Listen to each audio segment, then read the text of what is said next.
الحمد للہ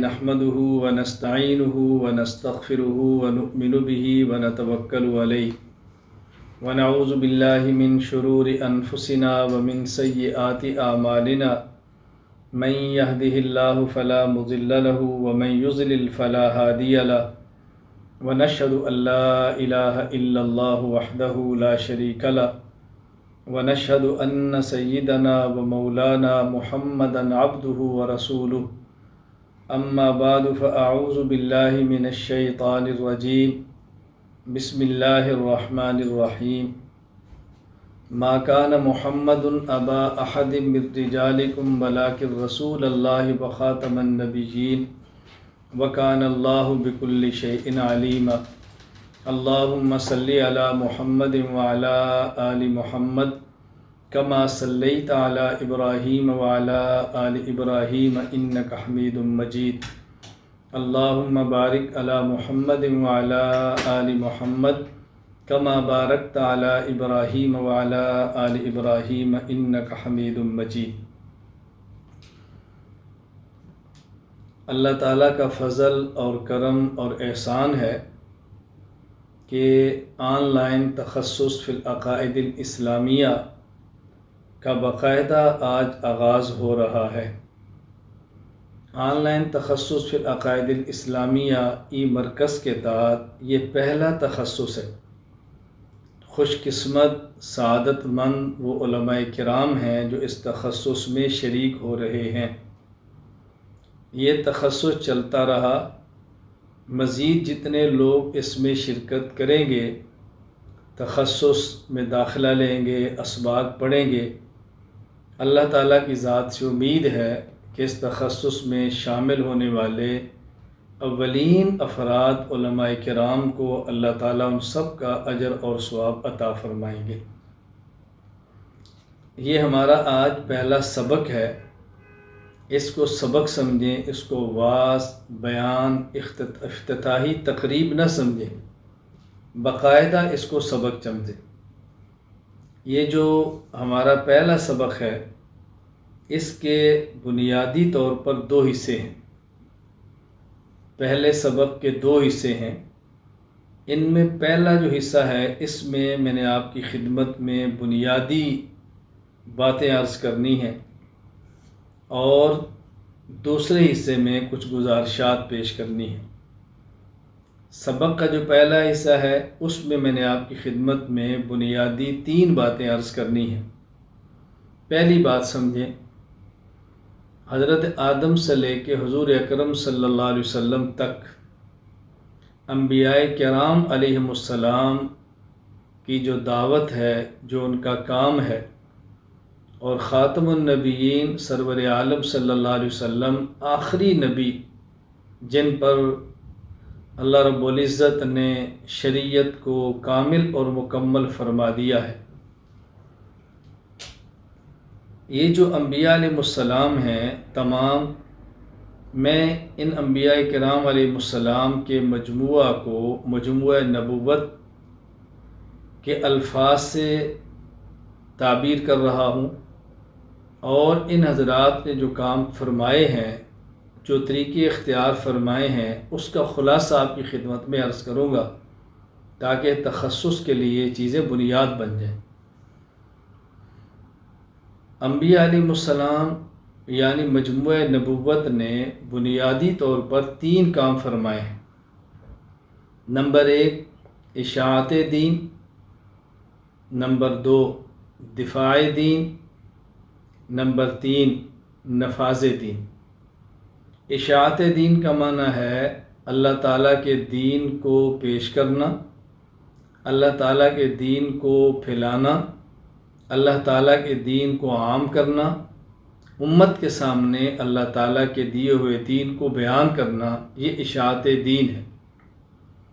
نمبر 2 دفاع دین، اس دین کو مضبوط کرنا، آنے والے اعتراضات کا جواب دینا، شبہات کا ازالہ کرنا، دین کا تحفظ اور دفاع۔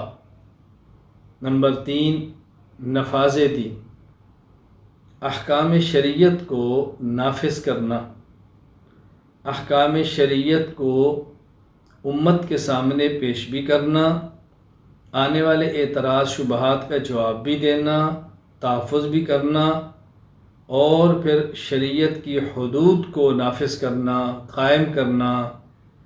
یہ بنیادی 3 کام ہیں۔ نمبر 1 اشاعت دین، نمبر 2 دفاع دین، نمبر 3 نفاذ دین۔ اور ان 3 کاموں کے لیے 4 طریقے اختیار فرمائے ہیں۔ نمبر 1 تقریر، نمبر 2 تحریر، نمبر 3 مناظرہ، نمبر 4 جہاد فی سبیل اللہ۔ پہلا طریقہ وہ تقریر ہے۔ آپ قرآن کریم دیکھ لیں، احادیث مبارکہ کو دیکھ لیں۔ وَإِلَىٰ عَادٍ أَخَاهُمْ هُودًا فَقَالَ يَا قَوْمِ اعْبُدُوا اللَّهَ مَا لَكُم مِّنْ إِلَٰهٍ غَيْرُهُ وَإِلَىٰ ثَمُودَ أَخَاهُمْ صَالِحًا فَقَالَ يَا قَوْمِ اعْبُدُوا اللَّهَ مَا لَكُم مِّنْ إِلَٰهٍ غَيْرُهُ۔ یہ تقریر ہے انبیاء علیہ السلام کی۔ رسول اکرم صلی اللہ علیہ وسلم نے اہل مکہ سے جو گفتگو فرمائی تو آپ نے ارشاد فرمایا لبثت فیکم عمرا هل وجدتمونی صادقا ام کاذبا، میں ایک عرصہ دراز تمہارے اندر گزار چکا ہوں، تم نے مجھے کیسا پایا ہے؟ اہل مکہ نے بیک زبان کہا جربناک غیر مرہ ما وجدنا فیک الا صدقا، ہم نے آپ کو سچا پایا ہمیشہ، بار بار آزمایا، کئی بار آزمایا، آزما کے دیکھا، صداقت ہی آپ کے اندر دیکھی۔ آپ نے ارشاد فرمایا قولوا لا الہ الا اللہ تفلحوا۔ یہ پیغمبر کی تقریر ہے۔ نمبر 1 طریقہ اختیار فرمایا تقریر کا۔ نمبر 2 تحریر۔ قرآن کریم آپ دیکھ لیں، حضرت سلیمان علیہ السلام کی تحریر ہے جو ملکہ سبا کے نام ہے۔ قالت یا ایھا الملأ انی القی الی کتاب کریم انہ من سلیمان و انہ بسم اللہ الرحمن الرحیم اللہ تعالی علی واتونی مسلمین۔ حضور اکرم صلی اللہ علیہ وسلم کے مبارک خطوط والا نامہ، آپ کے ارشادات تحریر کی صورت میں شاہان اور بادشاہوں کے نام گئے ہیں۔ کبھی شاہ روم کے نام ہے، کبھی شاہ ایران کے نام ہے، کبھی کسی اور کے نام پر ہے۔ تو یہ تحریر بھی طریقہ اختیار کیا ہے انبیاء علیہ السلام نے۔ نمبر 3 مناظرہ۔ قرآن کریم کی 20 آیات اس پر ہیں۔ الم تر الی الذی حاج ابراہیم فی ربہ ان آتاہ اللہ الملک اذ قال ابراہیم ربی الذی یحیی و یمیت قال انا احیی و امیت۔ یہ محاجہ، فعل یفعل مفاعلۃ، باب مفاعلہ، تو یہ مناظرہ ہے، قرآن کریم میں ہے، احادیث کے اندر بھی ہے۔ سورہ آل عمران کا شان نزول آپ پڑھیے، جب نصارہ نجران کے آپ کے پاس آئے ہیں، کہتے ہیں جی ہم شاعری میں بہت آگے ہیں۔ رسول اکرم صلی اللہ علیہ وسلم فرمایا لاؤ اپنا شاعر۔ انہوں نے اپنا شاعر پیش کیا، فرمایا حسان بن ثابت جواب دو۔ حسان بن ثابت نے ان کا مقابلہ اشعار میں کیا، لاجواب ہو گئے۔ کہا جی ہم خطابت میں بہت آگے ہیں، کہا لاؤ اپنا خطیب۔ ان کے خطیب نے تقریر کی تو رسول اکرم صلی اللہ علیہ وسلم نے ثابت بن قیس کو کھڑا کیا، خطابت میں جیت گئے۔ فرمایا لاؤ دلائل، تو دلائل کے لیے رسول اکرم صلی اللہ علیہ وسلم خود تشریف فرما ہے، وہ دلائل میں بھی ہار گئے۔ تو یہ مناظرہ احادیث سے ثابت ہے۔ نمبر 4 جہاد فی سبیل اللہ، اس پر آیات بھی ہیں۔ رسول اکرم صلی اللہ علیہ وسلم کا مبارک عمل، آپ کی پوری زندگی اس سے بھری پڑی ہے۔ خلاصہ یہ ہے کہ انبیاء علیہ السلام نے 3 کام فرمائے ہیں بنیادی طور پر۔ نمبر 1 اشاعت دین، نمبر 2 دفاع دین، نمبر 3 نفاذ دین، اور اس کے لیے 4 طریقے اختیار فرمائے ہیں: تقریر، تحریر، مناظرہ، جہاد فی سبیل اللہ۔ اب بات ذہن نشین فرما لیں، جس طرح تحریر کے لیے کوئی مخصوص اور منصوص خط نہیں، خط کوفی ہو، خط نسخ ہو، خط نستعلیق ہو، مضمون شریعت کے مطابق ہونا چاہیے۔ اسی طرح تقریر کبھی لہجہ نرم، کبھی لہجہ گرم، کبھی اونچی آواز سے، کبھی آہستہ، لیکن مضمون شریعت کے مطابق ہونا چاہیے۔ یہ بات میں اس لیے سمجھا رہا ہوں کہ بسا اوقات بعض نرم لہجے کو پسند کریں تو گرم لہجے پر اعتراض ہوتا ہے، بعض گرم لہجے کو پسند کرے تو نرم لہجے پر اعتراض ہوتا ہے۔ نرم اور گرم لہجہ یہ موقع کے مناسب ہے۔ اصل یہ ہے کہ مضمون شریعت کے مطابق ہونا چاہیے، مضمون شریعت کے خلاف ہرگز نہیں ہونا چاہیے۔ رسول اکرم صلی اللہ علیہ وسلم سے بہت اونچی آواز میں گفتگو کرنا بھی ثابت ہے، ینادی بِأَعْلَى صَوْتِهِ، صحیح بخاری میں روایت موجود ہے۔ تقریر، تحریر، اسی طرح مناظرہ، تو یہ شریعت کے اور نبوت کے کام اور 4 طریقے ہیں۔ جو عالم دین ہے، رسول اکرم صلی اللہ علیہ وسلم کا وارث ہے، تو ظاہر ہے جو کام پیغمبر پاک نے فرمائے وہ کام اس نے بھی کرنے ہیں، جو طریقے اختیار فرمائے وہ طریقے اس نے بھی اختیار کرنے ہیں۔ ہاں، رسول اکرم صلی اللہ علیہ وسلم کی ذات کامل، مکمل اور اکمل ہے، ہم ناقص ہیں، تو کسی میں صلاحیت اور استعداد ایسی ہے وہ تینوں کام اور 4 طریقے اختیار کرتا ہے، کسی میں صلاحیت اس سے کم ہے وہ 2 کام کرتا ہے، کسی میں اس سے کم ہے وہ 1 کام کرتا ہے، کسی میں صلاحیت زیادہ ہے وہ 4 طریقے اختیار کرتا ہے، کسی میں کم ہے وہ 3 اختیار کرتا ہے، کسی میں اس سے کم ہے وہ 2 کرتا ہے، کسی میں اس سے کم ہے وہ 1 کرتا ہے۔ لیکن یہ ذہن نشین فرما دیں کہ اشاعت دین یہ فضائل سے ہوگی، نرمی سے ہوگی، محبت پیار سے ہوگی، اور دفاع دین یہ دلائل سے ہوگا، یہ دلائل کے بغیر نہیں ہوگا۔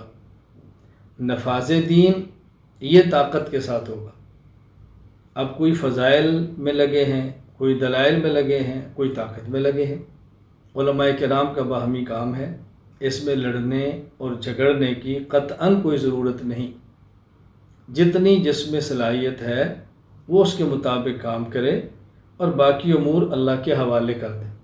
جتنی صلاحیت ہے اتنا نہ کرے، اس کا قیامت کے دن مواخذہ ہوگا، اور جو صلاحیت اللہ نے دی ہے اس کے مطابق کرتا ہے اس کو اللہ تعالیٰ قیامت کے دن اجر عطا فرمائیں گے، اللہ تعالیٰ ثواب عطا فرمائیں گے، قیامت کے دن سرخرو ہوگا۔ تو یہ ذہن نشین فرما لیں آپ حضرات، آپ کون سا کام کرنا چاہتے ہیں؟ اشاعت دین والا ہمارے کابر کے لیے ترتیب، کابر کی طرف سے ترتیب موجود ہے۔ آپ کام کرنا چاہتے ہیں دفاع دین والا، ترتیب موجود ہے۔ نفاذ دین والا، ترتیب موجود ہے۔ ہم بنیادی طور پہ مرکز اہل السنہ والجماعہ کے اندر جو کام کر رہے ہیں بنیادی طور پر وہ دفاع دین ہے، یعنی دلائل دینا، عقائد کو دلائل سے بیان کرنا، عقائد پر آنے والے شبہات کا ازالہ کرنا، اعتراضات کا جواب دینا۔ یہ دفاع دین والا کام کافی مشکل ہے، لیکن جب آدمی اللہ پر بھروسہ کرتا ہے، محنت کرتا ہے، اللہ تعالیٰ مشکل کو آسان فرما دیتے ہیں۔ پہلی بات جو میں نے عرض کی وہ یہ کہ مجموعہ نبوت نے 3 کام، اشاعت دین، دفاع دین، نفاذ دین فرمائے ہیں۔ اس کے لیے 4 طریقے، تقریر، تحریر، مناظرہ، جہاد فی سبیل اللہ، یہ اختیار فرمائے۔ آپ حضرات نے فیصلہ خود کرنا ہے کہ آپ کون سا کام، کون سا طریقہ، کتنی صلاحیت، کتنی استعداد ہے اس کے مطابق کریں۔ انشاءاللہ زندگی بھر آپ کو الجھن نہیں ہوگی۔ ہاں، میں اتنی گزارش کرتا ہوں کہ آپ جو کام بھی فرمانا چاہیں وہ کریں، اور جو آپ والا کام نہیں کرتا اس پر اعتراض نہ کرتے۔ جو آپ والے کام میں نہیں لگا اس کو برا بھلا نہ کہیں ایک دوسرے کے رفیق بنے، ایک دوسرے کے فریق نہ بنے، ایک دوسرے کے معاون بنے، ایک دوسرے کے مخالف نہ بنے۔ اللہ تعالیٰ یہ ہمیں بات سمجھنے کی توفیق عطا فرمائے۔ دوسری بنیادی بات، دین کے بنیادی اجزاء 5 ہیں۔ یہ بات اس لیے سمجھنا ضروری ہے کہ جب میں نے پہلی بات بتائی کہ نبوت کے کام 3 ہیں، اشاعت دین، دفاع دین اور نفاذ دین، تو یہ بھی سمجھنا چاہیے کہ دین کے اجزاء کیا ہیں۔ بنیادی طور پہ دین کے اجزاء 5 ہیں۔ نمبر 1 اعتقادات، نمبر 2 عبادات، نمبر 3 اخلاقیات، نمبر 4 معاملات، نمبر 5 معاشرت۔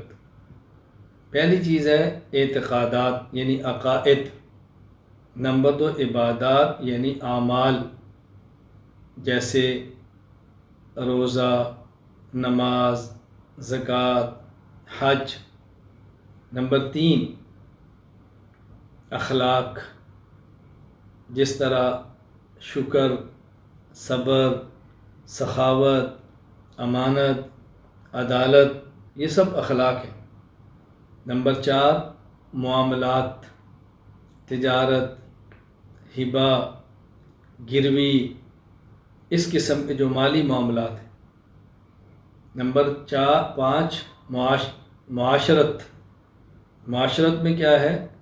رہن سہن، باہمی تعلقات، اولاد اور والدین کے، خامد اور بیوی کے، بہنوں اور بھائیوں کے، خاندان کے باہمی ہمسایوں کے ساتھ تعلقات، یہ معاشرہ، یہ چیزیں ہیں۔ تو یہ دین کے بنیادی اجزاء 5 ہیں۔ ان میں سب سے اہم جو وہ عقائد ہے۔ سب سے اہم اس لیے کہ اگر عقائد ٹھیک ہیں تو باقی 4 اجزاء اللہ کے یہاں قبول ہوں گے۔ اگر عقائد ٹھیک نہیں تو باقی اجزاء اللہ کے یہاں قابل قبول نہیں ہیں۔ قرآن کریم میں ہے ان الذین کذبوا بآیاتنا واستکبروا عنها لا تفتح لهم ابواب السماء ولا يدخلون الجنة حتى يلج الجمل في سم الخياط۔ جو آیات کی تکذیب کر رہا ہے، جو آیات کی تکذیب کر رہا ہے، فاسد العقیدہ ہے، تو ایسے شخص کے لیے قیامت کے دن ایسے شخص کے لیے آسمان کے دروازے ہی نہیں کھلیں گے۔ چونکہ آسمان کے دروازے کھلیں گے تو اوپر جائیں گے نا۔ ہماری اس زمین کے اوپر 7 آسمان ہیں، پھر اوپر علیین ہے، پھر اوپر جنت ہے۔ آسمان کا دروازہ نہیں کھلے گا تو اس نے جنت میں کہاں جانا ہے؟ قرآن کریم میں اللہ تعالیٰ نے بات سمجھائی وَلَقَدْ أُوحِيَ إِلَيْكَ وَإِلَى الَّذِينَ مِن قَبْلِكَ لَئِنْ أَشْرَكْتَ لَيَحْبَطَنَّ عَمَلُكَ وَلَتَكُونَنَّ مِنَ الْخَاسِرِينَ۔ کیا پیغمبر یہ وحی آپ کی طرف بھی آئی ہے؟ آپ سے پہلے جو انبیاء علیہ السلام ہیں ان کی طرف بھی آئی ہے۔ یہ نبی کو خطاب کیا امت کو سمجھانے کے لیے۔ کیا پیغمبر آپ بھی اگر شرک کریں تو آپ کے اعمال ضائع ہو جائیں گے۔ خطاب نبی کو ہے، سمجھایا امت کو ہے۔ یہ بات ذہن نشین فرما لیں۔ جس طرح فاطمہ مخزومیہ چوری ہو گئی، ہاتھ کاٹنے کا فیصلہ ہوا، سفارش آ گئی، تو رسول اکرم صلی اللہ علیہ وسلم نے سمجھانے کے لیے فرمایا لو کانت فاطمہ بنت محمد لقطعت یدہا، اگر محمد کی بیٹی فاطمہ بھی چوری کرے اس کا ہاتھ بھی میں کاٹوں گا صلی اللہ علیہ وسلم۔ یہ بات سمجھانے کے لیے ہے۔ اسی طرح اللہ تعالیٰ نے پیغمبر کو خطاب سمجھانے کے لیے فرمایا یا ایھا النبی اذا طلقتم النساء فطلقوہن۔ خطاب نبی کو ہے، سمجھایا امت کو ہے۔ میں یہ بات اس لیے سمجھا رہا ہوں۔ تو 5 اجزاء میں سب سے بنیادی جز یہ عقیدہ ہے۔ عقائد پر محنت سب سے زیادہ ضروری ہے۔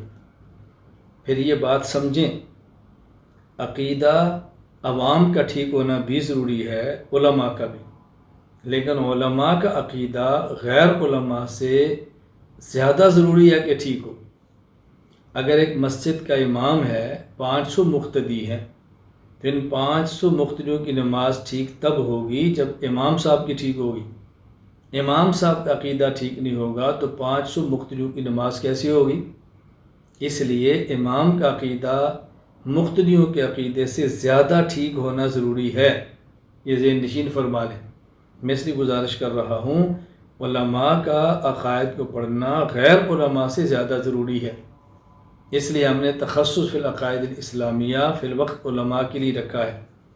تو شریعت کے بنیادی طور پر 5 اجزاء ہیں: عقائد، اعمال، اخلاق، معاملات اور معاشرت۔ ان میں سب سے پہلا اور بنیادی جز وہ عقائد کا ہے۔ ہمارے ہاں محنت عقائد پہ نہیں، اعمال اور اخلاق پہ ہوتی ہے۔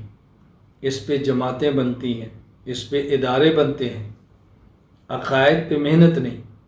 اگر عقائد پر محنت ہے تو عقائد پہ نہیں بلکہ عقیدہ پر ہے۔ کوئی توحید پہ کر رہا ہے، کوئی ختم نبوت پہ کر رہا ہے، کوئی دفاع صحابہ پہ کر رہا ہے، کوئی کسی اور عقیدے پر کر رہا ہے، عقائد پہ نہیں۔ اور کوئی ایک عقیدے پر کرتا ہے تو وہ دوسرے بد عقیدہ والے شخص کو برداشت کر رہا ہے، اپنے عقیدہ پر محنت کے لیے دوسرے بد عقیدہ کو برداشت کرتا ہے۔ یعنی عقیدہ ختم نبوت پہ کام ہے تو جو صحابہ کرام رضی اللہ عنہ مجمعین سے عداوت رکھتے ہیں ہم اس کو برداشت کر لیتے ہیں، کیوں؟ ختم نبوت کا مسئلہ ہے۔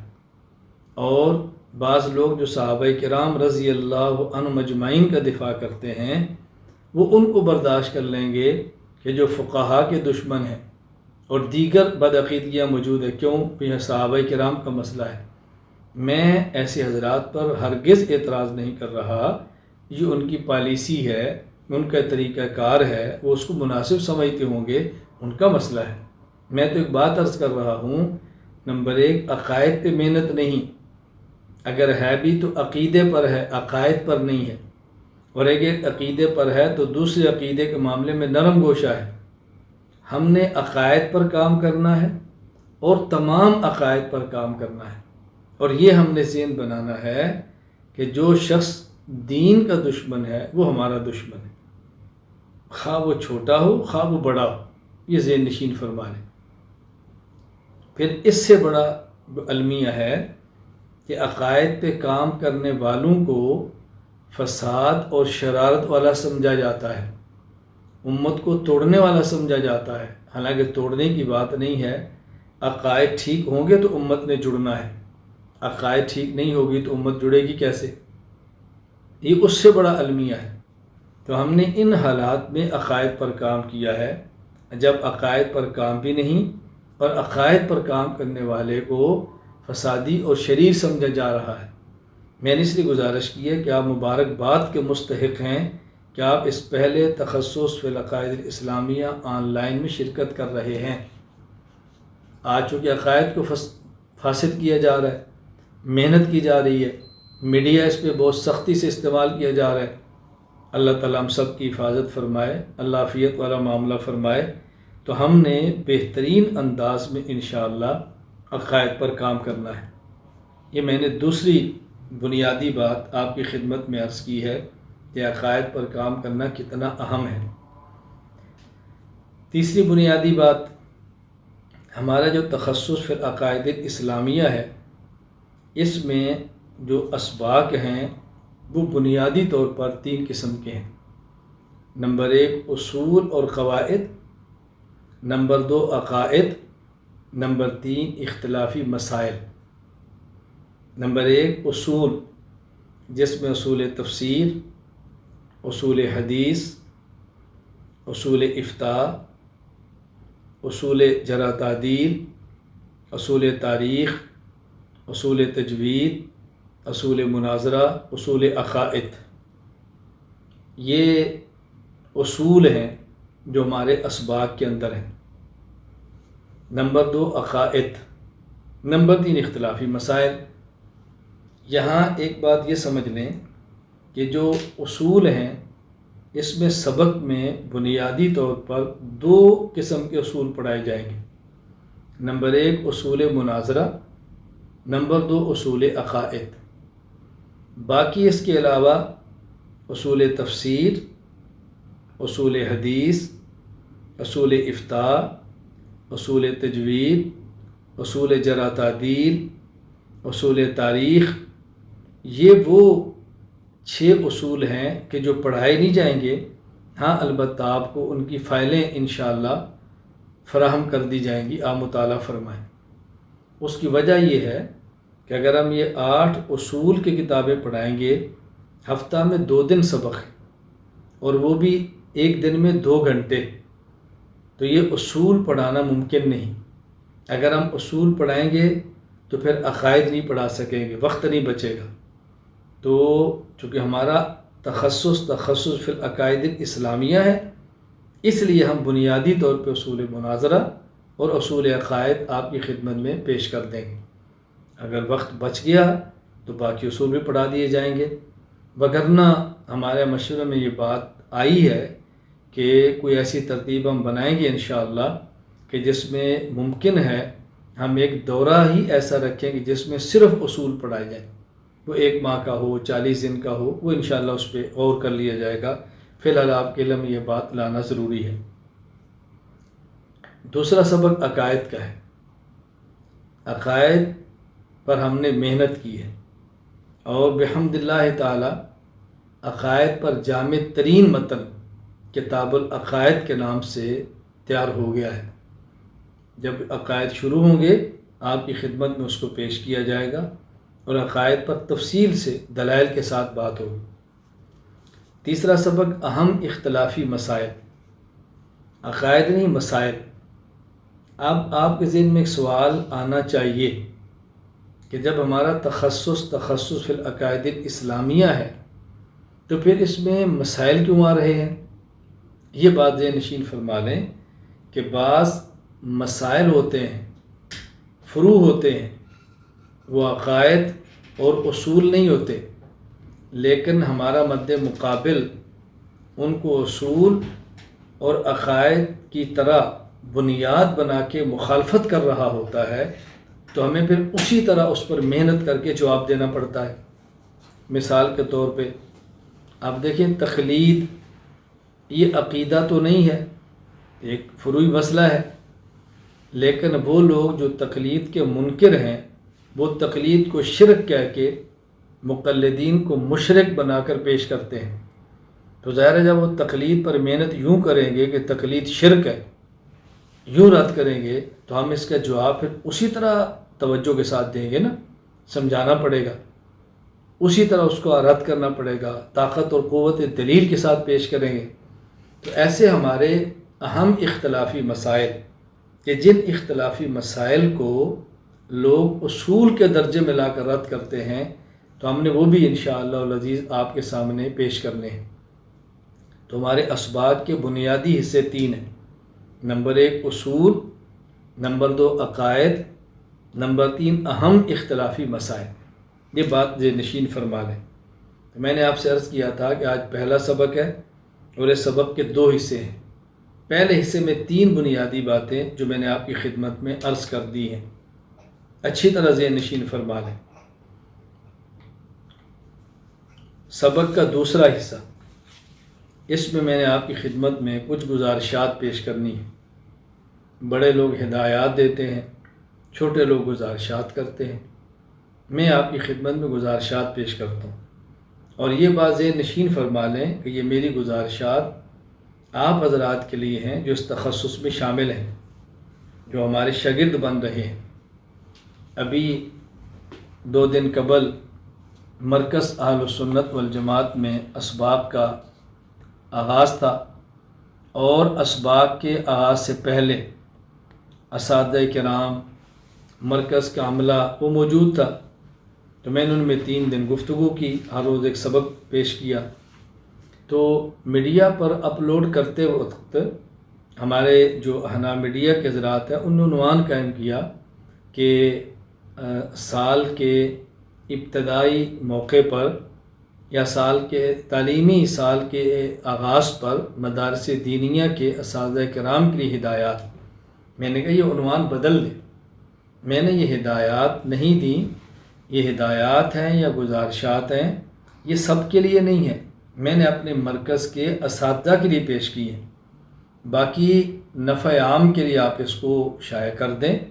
کوئی استفادہ کرنا چاہے تو شوق سے کرے، نہ کرنا چاہے تو نہ کرے، کیونکہ مجھے کیا حق حاصل ہے کہ میں دوسرے مدارس کے اساتذہ کو ہدایات دوں؟ میری کیا حیثیت ہے کہ میں ان کو ہدایات دوں؟ اس لیے میں عرض کر رہا ہوں کہ ہمارے سبق کا دوسرا حصہ یہ گزارشات ہیں ان علماء کرام کے لیے جو تخصص فی العقائد الاسلامیہ کے اندر باقاعدہ داخلہ لے کر آج سبق کے اندر شریک ہیں۔ نمبر 1، سب سے پہلا کام یہ کریں، جو حضرات سبق کے شروع ہونے سے پہلے 2 رکعت پڑھ چکے ہیں، مبارک ہو، بہت اچھا کیا۔ میں نے بحمد اللہ تعالی سبق سے پہلے غسل کیا ہے، کپڑے پہنے ہیں، نیا امامہ باندھا ہے اور 2 رکعت پڑھ کے دعا مانگی ہے، پھر سبق کے اندر شرکت کی ہے۔ آپ نے کیا تو بہت اچھا، اگر نہیں ہے تو کل انشاءاللہ العزیز جب سبق ہوگا باقاعدہ اصول مناظرہ کو پڑھایا جائے گا، اس سے پہلے آپ حضرات وضو فرمائیں، 2 رکعت پڑھیں اور 2 رکعت صلاۃ الاستغفار اور صلاۃ الحاجہ دونوں کی نیت کریں، گناہوں کی معافی مانگیں، کیونکہ گناہ ایسی چیز ہیں جو علم کے راستے میں رکاوٹ بن جاتے ہیں۔ حضرت امام شافعی رحمہ اللہ کا معروف شعر ہے جو آپ اہل علم نے سنا ہوا ہے، پڑھا ہوا ہے، شکوت الی وکیع سوء حفظی فاوصانی الی ترک المعاصی فان العلم نور من الہی ونور اللہ لا یعطی لعاصی۔ حضرت امام شافعی رحمہ اللہ فرماتے ہیں، میں نے استاد جی حضرت وکیع سے عرض کیا میرا حافظہ کچھ کمزور ہے۔ وہ امام شافعی ہیں، یہ نہ سمجھنا حافظہ کمزور تھا، وہ اپنے حساب سے فرما رہے ہیں جو ان کو مطلوب تھا کہ میرا کمزور ہے۔ یہ آپ نہ سمجھنا جیسے ہمارا حافظہ شاید ان کا بھی اسی طرح ہوگا، وہ اپنی حیثیت سے فرما رہے ہیں۔ تو کہتے ہیں مجھے استاد جی نے فرمایا بیٹا گناہ نہ کرو، گناہ چھوڑ دو، اس لیے کہ علم نور الہی ہے اور اللہ یہ نور عاصی اور نافرمان کو نہیں دیتے۔ آپ کے ذہن ممکن اشکال ہے کہ ہم نے تو کئی لوگ دیکھے ہیں جن میں ایمان بھی نہیں ہے، کئی دیکھے ہیں ایمان تو ہے لیکن فاسق اور فاجر اعلانیہ ہیں، اور ان کو تو بہت بڑا مطالعہ ہوتا ہے، بڑے رائٹر، مصنف اور کاتب ہوتے ہیں۔ تو آپ کیسے کہتے ہیں؟ بیٹا وہ علم کے الفاظ ہوتے ہیں، علم کی روح نہیں ہوتی، علم کی حقیقت نہیں ہوتی، علم کی برکات نہیں ہوتی۔ وہ بھی کوئی علم ہے جس پر عمل نہ ہو، وہ علم تو انسان کو جہنم میں لے جاتا ہے۔ علم تو شیطان کے پاس بھی تھا، علم ایسا ہو جنت میں لے جائے، علم ایسا ہو اللہ کی رضا کا ذریعہ بنے، وہ علم نہ ہو جو جہنم کی طرف لے جائے۔ رسول اکرم صلی اللہ علیہ وسلم نے ایسے علم سے پناہ مانگی ہے جو نافع نہ ہو۔ اللہم انی اعوذ بک من علم لا ینفع، حضور دعا مانگ رہے ہیں اللہ مجھے ایسا علم نہ دے جو نفع نہ دے۔ یہ رسول اکرم صلی اللہ علیہ وسلم کی دعائیں ہمیں سمجھانے کے لیے ہمیں اس کا اہتمام کرنا ہے۔ نمبر 1، 2 رکعت پڑھیں، گناہوں کی معافی مانگیں اور صلاۃ الحاجہ کی نیت کریں۔ صلاۃ الحاجہ کی نیت کریں باقاعدہ۔ دعا کیا مانگیں؟ میں دعا عرض کر دیتا ہوں جو آپ نے دعا مانگنی، اور دعائیں مانگیں جو آپ کا جی چاہتا ہے۔ صاحب علم ہے، میں آپ سے چھوٹا ہوں، جو میں بہتر سمجھتا ہوں میں عرض کر رہا ہوں، جو آپ بہتر سمجھتے ہیں آپ دعا مانگیں۔ تو آج ہی مانگیں کہ یا اللہ ہمارے اس تخصص کو اپنے فضل اور کرم سے پایا تکمیل تک پہنچا۔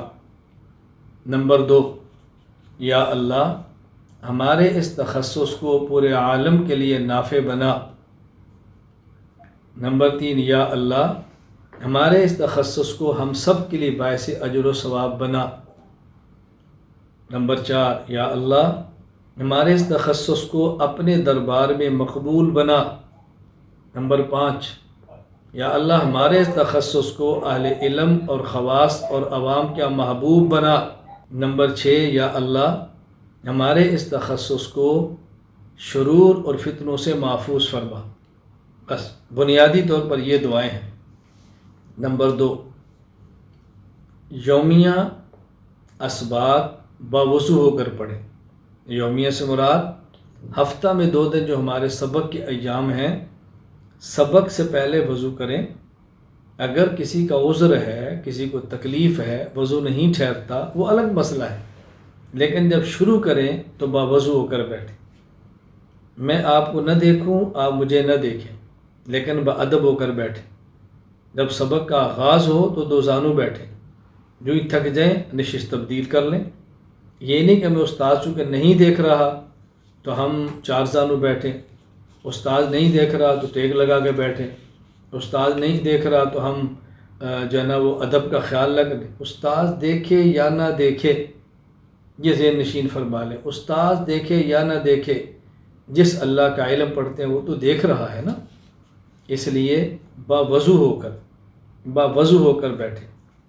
نمبر 3، باادب ہو کر بیٹھیں، عقیدت کے ساتھ بات سنیں، احترام کے ساتھ سنیں، باادب ہو کر بیٹھیں۔ نمبر 4، جو سبق آپ نے پڑھنا ہے اس کا مطالعہ کر کے آئیں، سمجھ آ گیا تو بھی، نہ سمجھ آ گیا تو بھی۔ مطالعہ کا معنی یہ نہیں ہوتا بات سمجھ آئے، مطالعہ کا مطلب ہوتا ہے کہ یہ تمیز اور فرق ہو جائے کہ یہ مجھے سمجھ آتا ہے اور یہ نہیں آتا۔ اور اگر دوران مطالعہ کو بات سمجھ آ گئی تو یہ نہ سمجھے کہ مجھے اب کل سبق کی ضرورت نہیں، مجھے تو سمجھ آ گیا ہے، کیوں جو بات استاد نے کہنی ہے وہ بات آپ کے ذہن میں نہیں ہے۔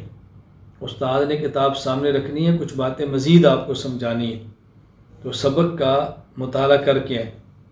نمبر 5، اپنے پاس کاغذ اور قلم رکھیں، ورق اور قلم رکھیں، کاغذ قلم رکھیں جسے آپ نوٹس بک کہتے ہیں، کیونکہ بہت ساری باتیں استاد سبق کے دوران کہتا ہے جو لکھی ہوئی نہیں ہوتی، وہ اشارے نوٹ کر لیں۔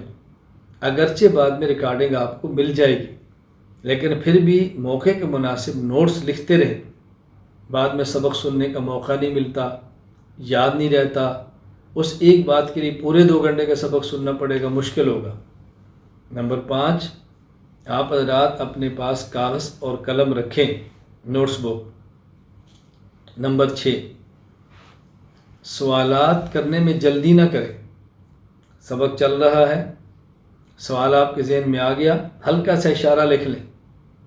جب سبق ختم ہو جائے تو جس لنک پر یا جس واٹس ایپ نمبر پر رابطہ کر کے آپ نے داخلہ لیا ہے وہاں پہ اپنا سوال بھجوا دیں، وہ سوال ہمارے پاس آ جائے گا۔ جب آپ کی فائل اصول مناظرہ، اصول عقائد یا جو عقیدہ مسئلہ چل رہا ہوگا مکمل ہو جائے گی تو انشاءاللہ تمام کے سوالات کے جوابات دے کر پھر آگے سبق شروع ہوگا۔ بس اوقات ایک سوال شاگرد کے ذہن میں آتا ہے، اس پر آگے سبق میں بات ہونی ہے، اس لیے استاد اس کا جواب نہیں دیتا، تو فائل کے مکمل ہونے کا انتظار فرمائیں، جلدی نہ کریں، اس کا بہت زیادہ خیال فرمائیں۔ نمبر 7، جب سبق چل رہا ہو تو دوران سبق آپ حضرات چیٹنگ نہ کریں، یعنی استاد سبق پڑھا رہا ہے، آپ درمیان میں چیٹ کر رہے ہیں، لکھ رہے ہیں۔ اس سبق پڑھاتے وقت جب آدمی اس کے اوپر نظر جاتی ہے تو ذہن تشویش کے اندر آتا ہے، الجھن ہوتی ہے، استاد کو دقت پیش آتی ہے۔ آواز آپ کو نہیں آ رہی، برداشت کریں۔ کبھی سبق کے اندر ابھی بحمد اللہ تعالیٰ اس وقت جو ہمارا داخلہ ہے وہ تقریباً 385 کا ہے، 19 ممالک کے علماء ہیں، کچھ حضرات اور بھی آ رہے ہیں، آئیں گے۔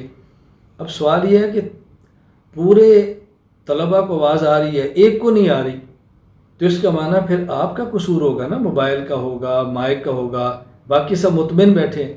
یہ میرے ساتھ اسباق میں سے ہوا ہے، باقی سارے سننے ہیں، ایک بول رہا تھا جی آواز نہیں آ رہی، باقی سب کہتے ہیں بھئی ہمیں آواز آ رہی ہے، اگر آپ کو نہیں آ رہی ذرا اپنے مائک اور سسٹم کو آپ دیکھیں، تو اس کا خیال کریں، نیچے لکھے کچھ نہ۔ نمبر 8، یہ ذہن نشین فرما لیں، جب بھی سبق شروع ہو اپنی بند کر دیں ویڈیو، بند کر دیں آواز۔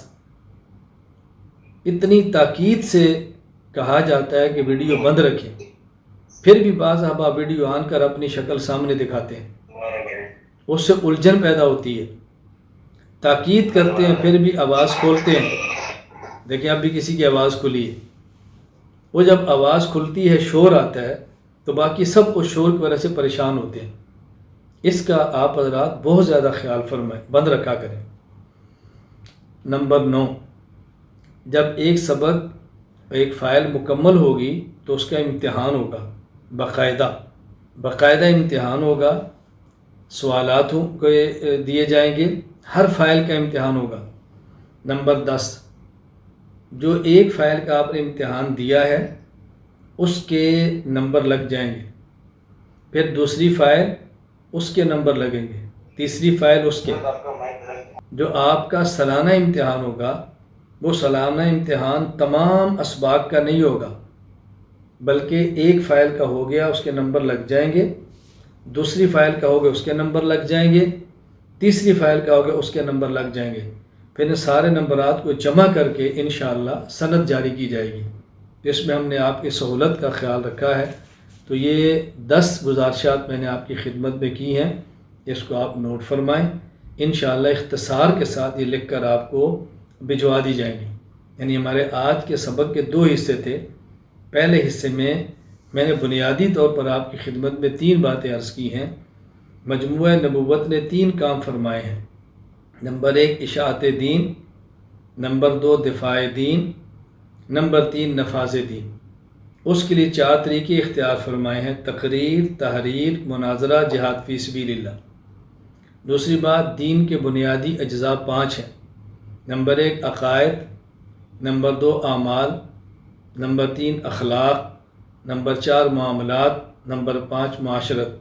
ان میں سب سے اہم ترین عقائد ہیں۔ نمبر 3 ہمارے اسباق کے 3 اجزاء ہیں۔ نمبر 1 اصول، نمبر 2 عقائد، نمبر 3 اہم اختلافی مسائل۔ اور سبق کا دوسرا حصہ، اس میں نے آپ کی خدمت میں 10 گزارشات پیش کی ہیں۔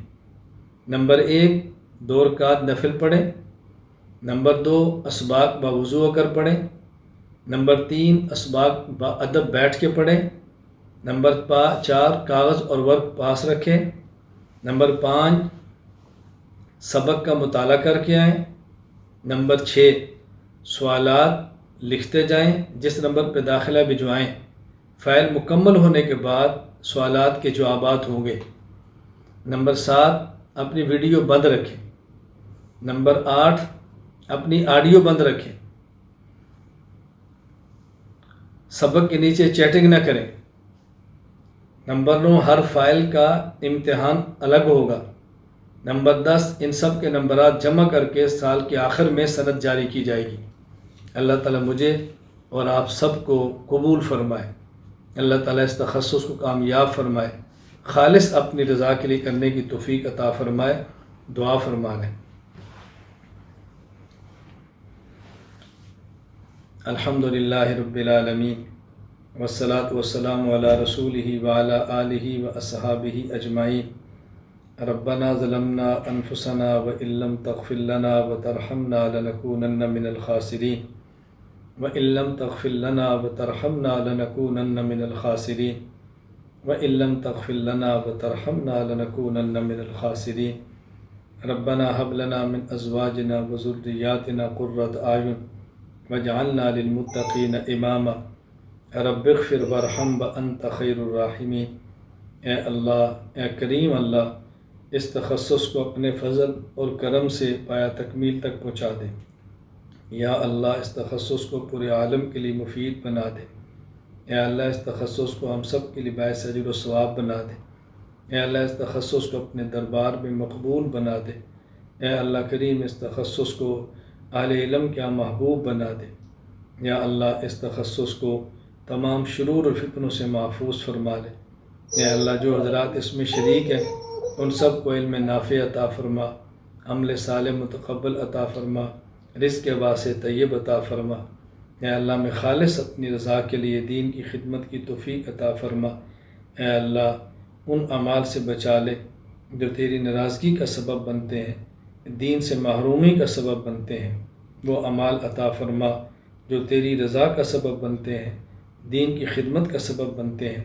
اے اللہ، ہمارے اس تخصص کا اجر اور ثواب حضرت آدم سے لے کے حضرت رسول اکرم صلی اللہ علیہ وسلم تک اور صحابہ کرام انبیاء علیہ السلام کے متبعین، صحابہ کرام، تابعین، اتباع تابعین، مفسرین، محدثین، فقہا، مجتہدین، یا اللہ، اور جتنے اہل ایمان دنیا سے رخصت ہو چکے ہیں اور جتنے زندہ ہیں اور جو قیامت کی صبح تک آئیں گے، ان سب کی ارواح کو اس کا اجر عطا فرما۔ اے اللہ، وہ خیریں جو آپ کے حبیب صلی اللہ علیہ وسلم نے مانگی ہیں ہمیں عطا فرما، وہ شرور جن سے پناہ آپ کے حبیب صلی اللہ علیہ وسلم نے مانگی ہے ہمیں محفوظ فرما۔ وَأَنْتَ الْمُسْتَعَانُ وَعَلَيْكَ الْبَلَاغُ وَلَا حَوْلَ وَلَا قُوَّةَ إِلَّا بِاللَّهِ الْعَلِيِّ الْعَظِيمِ وصلی اللہ تعالی علی رسول خیر خلقہ محمد وعلی آلہ واصحابہ اجمعین، آمین برحمتک یا ارحم الراحمین۔